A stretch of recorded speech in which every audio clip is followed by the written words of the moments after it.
Hello viewers, আসসালামু আলাইকুম। Welcome back to my channel. যে যেখান থেকে দেখছেন আশা করি সবাই ভালো আছেন। ভিউয়ার্স, আজ আমি আরেকটা নতুন রেসিপি নিয়ে চলে এসেছি প্রতিদিনের মতো। ভিউয়ার্স, আজ রান্না করব কচু দিয়ে খরসল্লা মাছের পাতলা ঝোল। তো ভিউয়ার্স, চলুন রান্নাটা শুরু করি। মাছগুলো লবণ, হলুদ ও সামান্য তেল দিয়ে ম্যারিনেট করে রেখে দেবো 5 মিনিটের মতো। এরপর চুলাটা জ্বালিয়ে একটা পাত্র দিয়ে দেবো। চুলাটা জ্বালিয়ে আমি একটা পাত্র দিয়ে দেবো এবং পাত্রে সামান্য পরিমাণ তেল দিয়ে দেবো। তেলটা গরম হলে আমি একে একে মাছগুলো দিয়ে দেবো।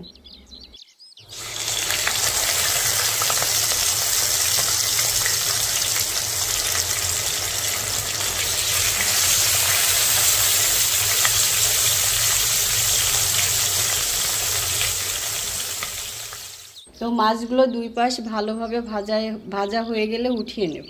মাছগুলো ভাজা হয়ে গেলে একই পাত্রে দিয়ে দেব 2টা শুকনো মরিচ, একটা বড় পেঁয়াজ কুচি, 2 চা চামচ আদা রসুন পেস্ট দিয়ে ভালোভাবে নেড়ে নেব।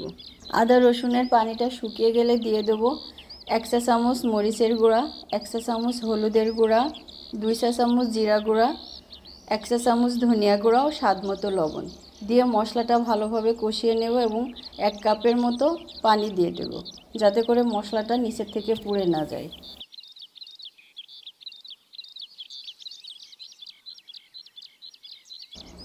মশলাটা কষানো হয়ে গেলে দিয়ে দেব কচুগুলো মশলার সঙ্গে ভালোভাবে কষিয়ে নেব এবং ভালোভাবে নেড়ে নেওয়ার পর দিয়ে দেব 2 কাপের মতো পানি দিয়ে ঢেকে দেব। ঢেকে রান্না করব পানি না শুকানো পর্যন্ত। আপনারা চেষ্টা করবেন মাঝে মাঝে একটু নেড়ে দেওয়ার।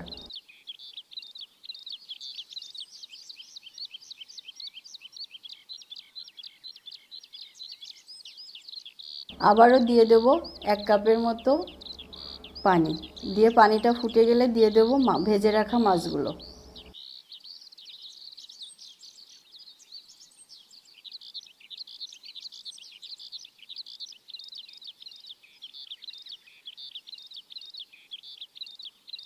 এরপর দিয়ে দেব 7-8টা কাঁচামরিচ দেওয়ার 2 মিনিট পর আমি চুলাটা অফ করে দেব। ভিউয়ার্স, যে যেখান থেকে দেখে থাকেন অবশ্যই লাইক করবেন, কমেন্ট করবেন, শেয়ার করবেন এবং ফেসবুক পেজ থেকে যদি আপনারা আমার রান্নার রেসিপিটা দেখে থাকেন তো ফলো দিয়ে রাখবেন।